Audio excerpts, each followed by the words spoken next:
अस्सलाम वालेकुम। मेरा नाम डॉक्टर आकाश है। मैं एक फैमिली फिजिशियन और पब्लिक हेल्थ स्पेशलिस्ट हूँ। आज ये मेरी नेक्स्ट वीडियो है आप लोगों के साथ।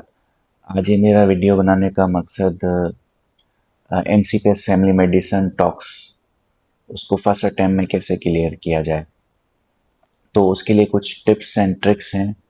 ये कॉपी पेन ले लें, नोट कर लें, ये बहुत ज़रूरी है।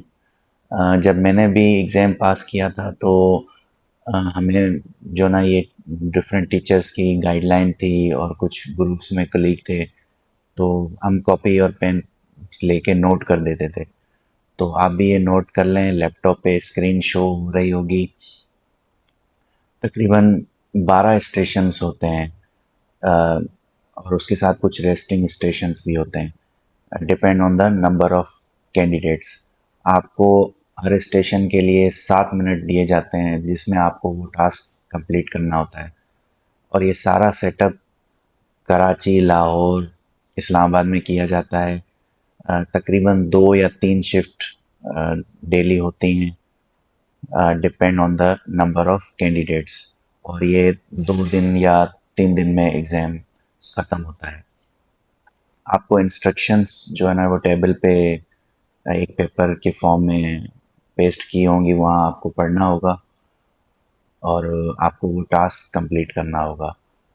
आपका 7 मिनट जब कंप्लीट हो जाएंगे तो आप उस 7 मिनट के बाद मूव ऑन करेंगे नेक्स्ट स्टेशन पे। बेल बजेगी। ठीक है। टोटल 12 कैबिन स्टेशन होते हैं, मतलब चैम्बर टाइप होते हैं। तो उसमें एक साइड पे एग्जामिनर बैठा होगा और एक साइड पे चेयर पे या काउच पे आपको पेशेंट,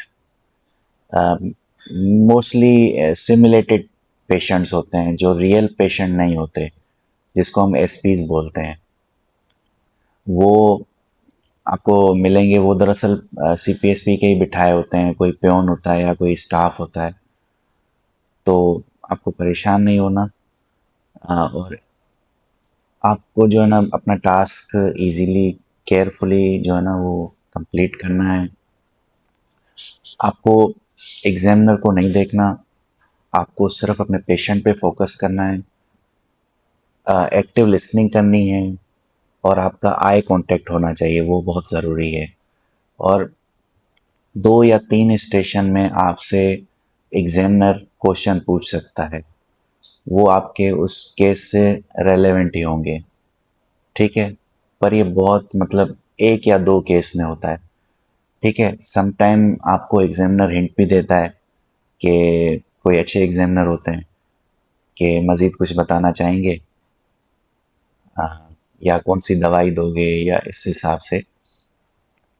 और कुछ एसपीज जो सिमुलेटेड पेशेंट होते हैं वो भी बहुत कोऑपरेटिव होते हैं।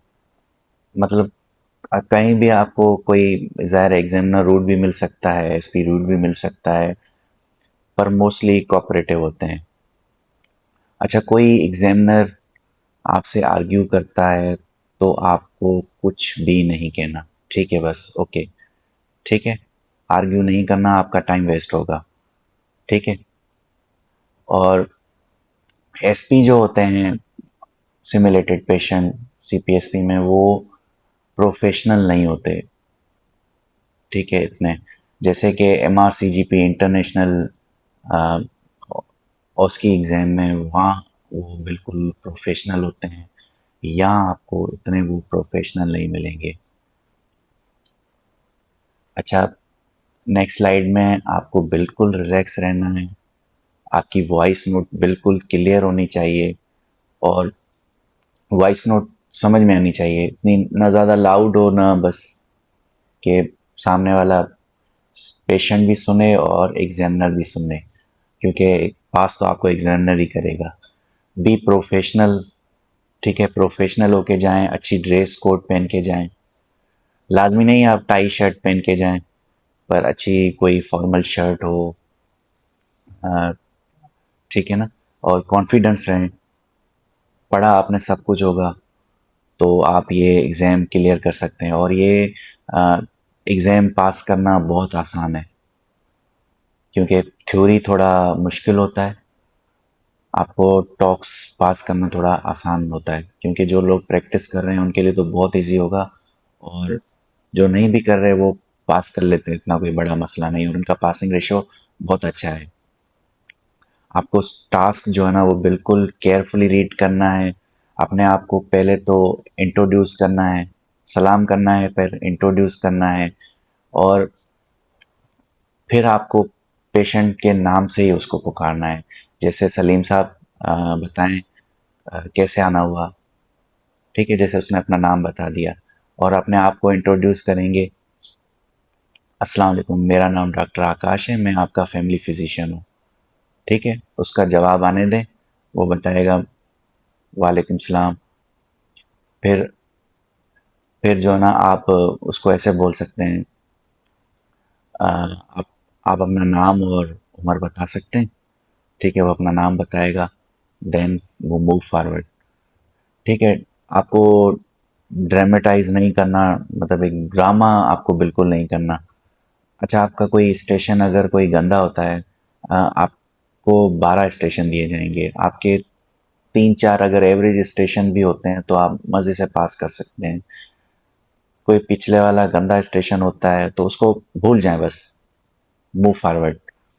अच्छा, जब पेशेंट आपसे बात कर रहा हो तो उसको इंटरप्ट नहीं करना, ठीक है, जब वो वाइल टॉकिंग उसको इंटरप्ट नहीं करना। अच्छा, एग्जामिनर आपकी अप्रोच देख रहा होता है, आप भले आपकी डायग्नोसिस सही नहीं हो, आपकी अप्रोच अच्छी होगी तो आप मज़े से पास कर सकते हैं, इजीली पास कर सकते हैं।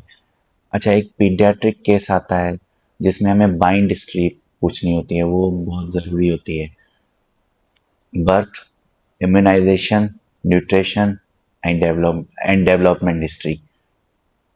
बर्थ ऐसे पूछेंगे हम उर्दू में, अम, बच्चे की पैदाइश के दौरान कोई पेचीदगी तो नहीं हुई।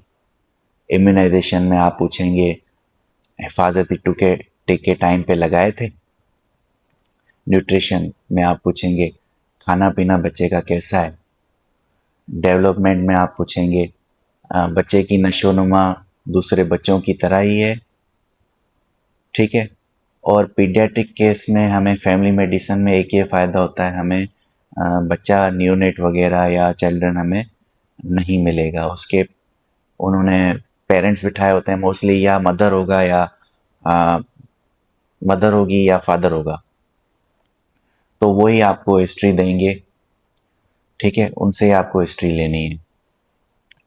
अच्छा, समटाइम ऐसे भी होता है, कोई डरमा का केस हो गया जैसे, अ, वो भी पीट्स में जैसे डाल देते हैं, अलग से भी आ सकता है।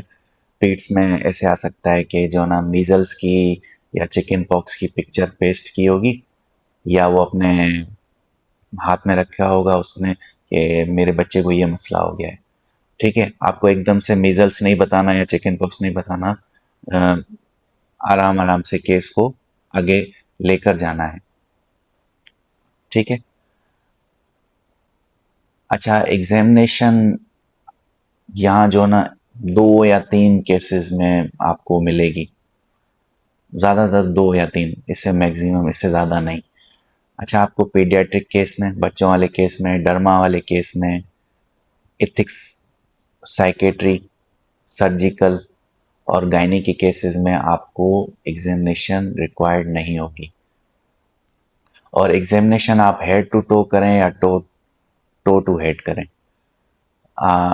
जैसे आपको इजी लगता है, पर इजी यही है कि आप पहले हाथ देखें, ठीक है, साथ में क्लबिंग चेक कर लिया आपने, ठीक है, पल्स चेक कर ली, और ब्लड प्रेशर वहाँ चेक नहीं किया जाता, क्योंकि हर पेशेंट का जो ना हर जो ना स्टूडेंट चेक करेगा तो ऐसे पॉसिबल नहीं है, और इतना टाइम भी नहीं होता।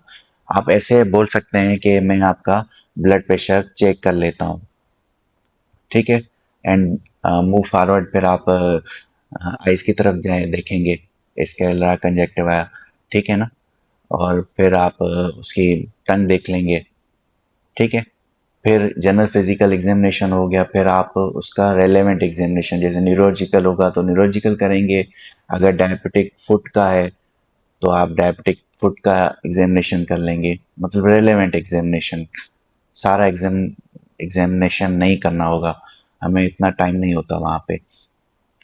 अच्छा, एथिक्स के केसेस में आपकी कम्युनिकेशन स्किल्स बहुत अच्छी होनी चाहिए।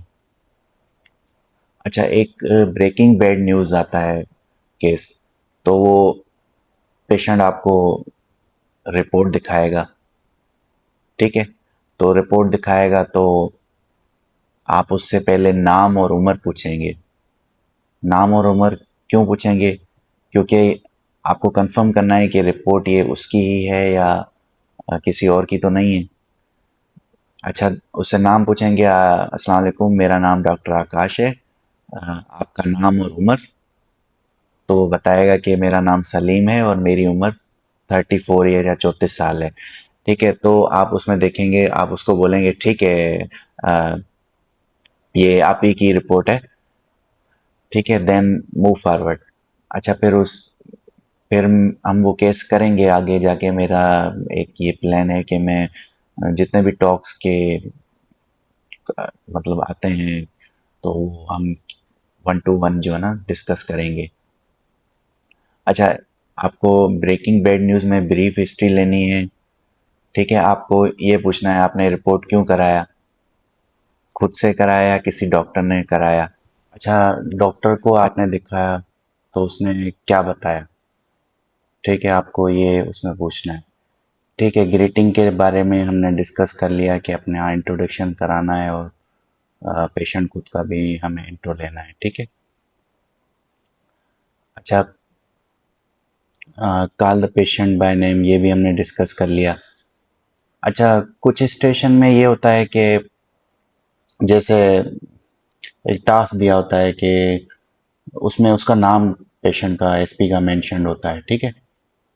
जैसे कि mister Salim had this complain, ठीक है? टेक हिस्ट्री या प्रोसीड, ठीक है? तो हमें उसमें फिर हमें नाम नहीं पूछना, अपना इंट्रोडक्शन देना है, ठीक है?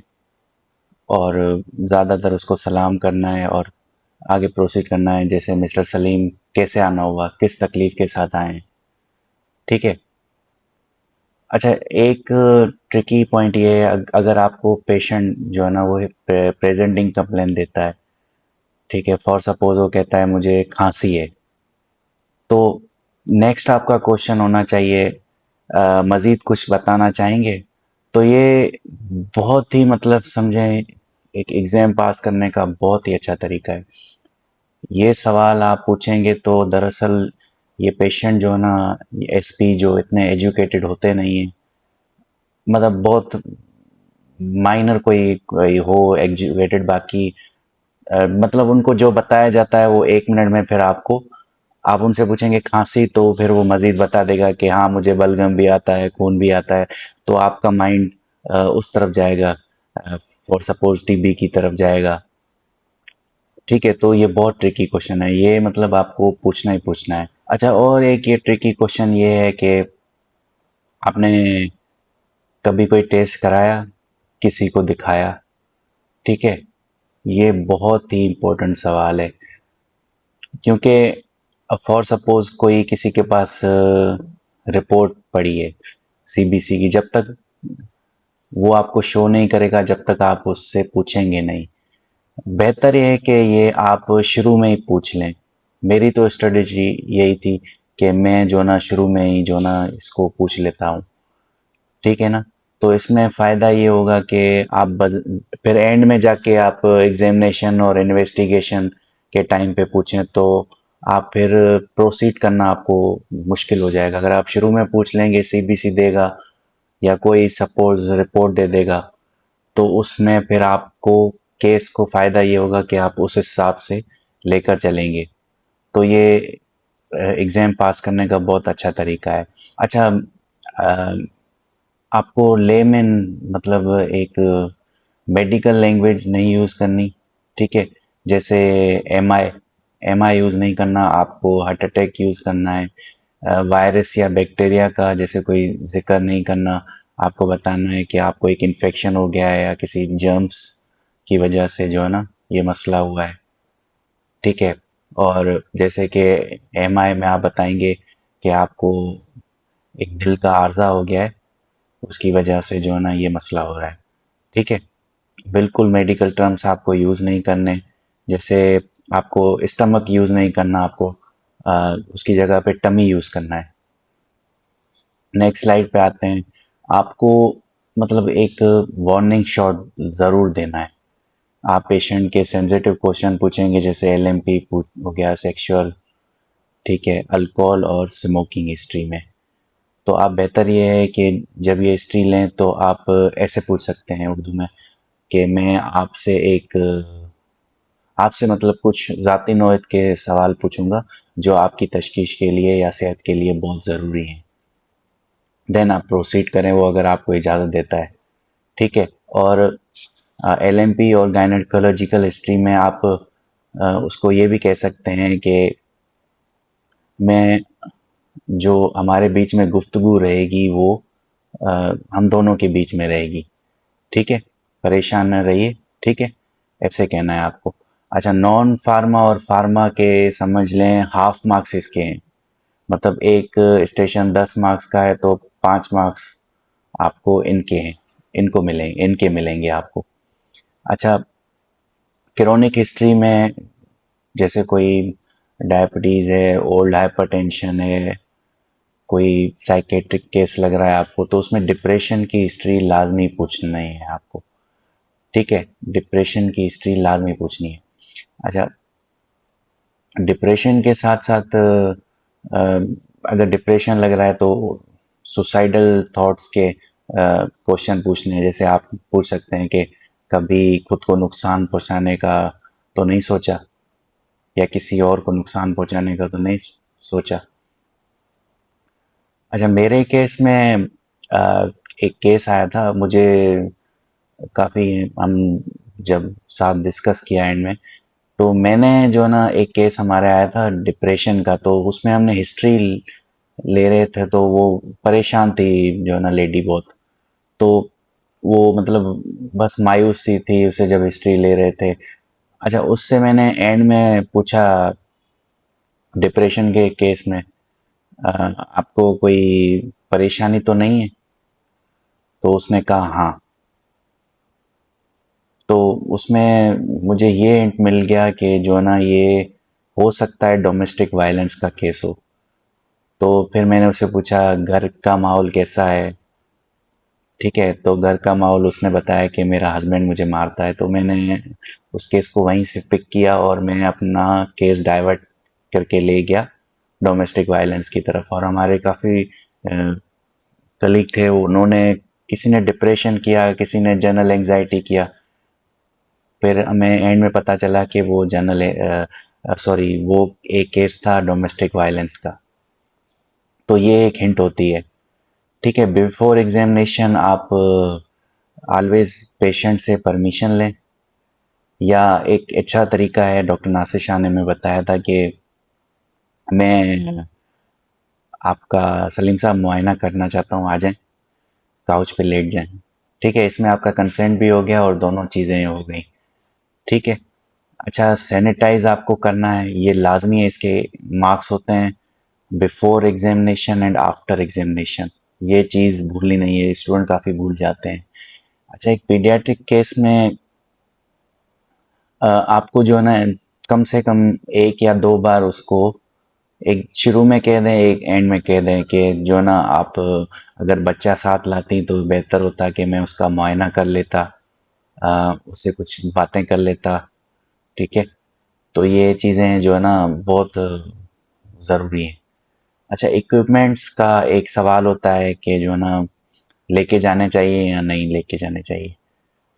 नहीं लेके जानी चाहिए। ठीक है, मैं भी लेके गया था, पर वो बहुत मुश्किल होती है जो ना आपके पॉकेट में, यहाँ जो ना सिर्फ आप अपना स्टेथोस्कोप लेके जाएं, और सिर्फ जो ना जहाँ एग्जामिनेशन रिक्वायर्ड होगा, ये एक हिंट है। ठीक है, क्लिनिकल हैमर पड़ा होगा तो समझें कोई एग्जाम में कोई हिंट है, मतलब करना है। ठीक है ना, फॉर सपोज कॉटन पड़ा हुआ है तो हमें टच सेंसेशन वगैरह न्यूरोलॉजिकल केसेस में वो हमें एक हिंट है कि मतलब टेबल पे आप ज़रूर देखें क्या क्या चीज़ें पड़ी हुई हैं, ठीक है। अच्छा, लाइफ स्टाइल, बीपी और इमरजेंसी केसेस में आपको जो है ना जैसे कि आप बीपी, रेस्पिरेटरी रेट, टेम्परेचर और ऑक्सीजन सेचुरेशन, क्योंकि वो लाइफ स्टाइल का केस हो गया तो उसमें वो चीज़ें नहीं होंगी। तो आपको एग्जामिनर के सामने लाजमी ये कहना है, I would like to take BP, respiratory rate, temperature and oxygen saturation. तो वो आपको रीडिंग उसी टाइम बता देगा, फिर आप उस हिसाब से उसको काउंसलिंग करें। अच्छा, सर्जिकल केसेस में जैसे हेमराइड हो गया तो उसमें भी आपको एग्जामिनेशन रिक्वायर्ड नहीं होगा, मैंने शुरू में ही बता दिया था कि उसमें भी आपको यही कहना है, I would like to perform examination including DRE but I want cover and staff, ठीक है। और पर मोस्टली केसेस में यही होता है, हमारा जैसे हेमराइड का केस आया था तो उसमें क्लियरली मेंशन था एग्जामिनेशन नॉट रिक्वायर्ड, फिर आपको ये चीज़ कहने की ज़रूरत ही नहीं है। अगर ये कहेंगे तो ये मतलब एक अच्छा इंप्रेशन नहीं पड़ता। अगर नहीं लिखा हो एग्जामिनेशन का कुछ तो आप ये लाजमी पूछना है आपको। अच्छा, रेफ़र करना है केस को अगर आप समझते हैं कि आपकी डोमेन में नहीं है, जैसे कोलिसिस्टाइटिस है, एक्यूट अपेंडिसाइटिस है, एमआई का केस है, उसको जो आप ट्रीटमेंट जैसे एमआई का है आप उसको पेन किलर और डिस्प्रिन वगैरह दे के, ठीक है, तो आप उसको रेफ़र करेंगे, ठीक है। और आप ये कहेंगे कि सलीम साहब के मैं आपको जो ना दिल के माहिर डॉक्टर के पास भेज रहा हूँ, वो आपकी मज़ीद तफ्तीश करेंगे और कुछ टेस्ट करेंगे जो ज़रूरी होंगे, ठीक है। हर चीज़ आपको उर्दू में समझानी है। अच्छा, नॉन फार्मा में आपको 3-4 चीज़ें जहन में रखनी है। अगर आपको कोई चीज़ जहन में नहीं आ रही है, हल्की फुल्की चहलकदमी करें, वज़न कम करें, अगर वो फैटी है तो मुतवाज़न ग़िज़ा खाएं, ठीक है। अगर वो सिगरेट पीता है तो सिगरेट नोशी तुर्क करें, ठीक है, मीन्स अवॉइड करें। शराब को कम करें, ठीक है, अल्कोहल को कम करें। अच्छा, कुछ केसेस होते हैं इम्यूनो कॉम्प्रोमाइज्ड, ठीक है, जैसे अस्थमा वगैरह, COPD, तो उनमें हमें इन्फ्लुएंज़ा की वैक्सीन जो कि ईयरली लगती है और निमोकोकल वैक्सीन वो once in a lifetime लगती है, वो हमें लाजमी उसको बताना है, उसके मार्क्स हैं। अगर ये नहीं बताएंगे तो उसके मार्क्स कट जाएंगे। फार्माजिकल में आपको जो है ना जेनरिक नेम यूज़ करना है, जैसे ऑगमेंटन नहीं यूज़ करना, कोएमॉक्सिक्लेव, ठीक है। अच्छा, प्रिस्क्राइब द राइट डोज, ठीक है, राइट डोज राइट टाइम, मतलब उसका बिल्कुल ड्यूरेशन सही बताना है आपको कि जो है ना ये कितने दिन तक लेनी है आपको। साथ में आप उसको प्रिस्क्राइब करते जाएं, पेपर नहीं होगा, आप उसको बताना होगा कि मैं आपको पेनाडोल टेबलेट दे रहा हूँ 3 टाइम्स, जो है ना आपको 3 दफ़ा दिन में लेनी है, ठीक है। अच्छा, ये चीज़ें मतलब एक जजमेंटल नहीं होना आपको, पेशेंट से बीच में पूछते रहना है, क्या आप मेरी बात समझ रहे हैं, ठीक है, क्या आप ऐसा कर पाएंगे। ये मतलब 1-2 बार जब नॉन फार्मा बताते हुए, ठीक है, ये चीज़ें फार्मा में बताते हुए, तो ये चीज़ें आपको लाजमी, इसके भी मार्क्स होते हैं, ये आपको पूछना है, ठीक है। आपको पेशेंट को थैंक यू बोलना है एंड में, ठीक है। एक पेपर जब आपका एंड हो जाएगा आपको फीडबैक देना होगा, वो लाजमी दीजिएगा। अगर आपके साथ कोई मसला हुआ हो या किसी SP ने सही हिस्ट्री नहीं दी हो या किसी एग्जामिनर ने आपके साथ बदतमीजी की हो, ठीक है, उस टाइम कुछ नहीं कहना, पर आप उसके फीडबैक फॉर्म में लिख सकते हैं। अच्छा, 60% पासिंग मार्क्स होते हैं, ठीक है। रिज़ल्ट आपको जो है ना उसी दिन शाम में मिल जाती है, अगर आप सुबह में देंगे तो शाम तक मोस्ट प्रोबेबली रिज़ल्ट आ जाती है, ठीक है। अगर आपने मेरी जो है ना दूसरी मैंने एक वीडियो बनाई थी तो वो आप थ्योरी पे है और उसमें टॉक्स के कुछ पॉइंट्स हैं, वो आप ऊपर लिंक आ रहा होगा, वो देख लीजिएगा। प्लीज़ इस चैनल को लाइक करें, सब्सक्राइब करें, ठीक है, बेल आइकन को क्लिक करें। थैंक यू, अल्लाह हाफिज़।